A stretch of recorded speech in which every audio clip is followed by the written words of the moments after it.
The bite is also of major influence in maintaining structural balance within the body.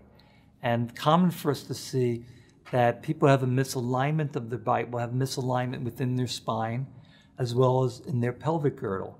So one leg may appear shorter than the other, really because of a dental problem.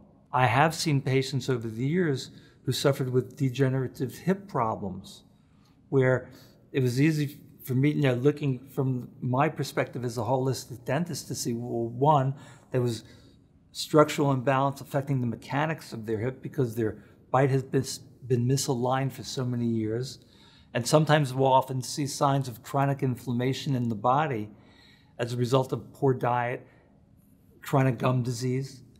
And no wonder that their hip is degenerating, because there's a poor mechanical load on the hip, as well as an inflammatory state in the body, promoting the arthritis in the hip.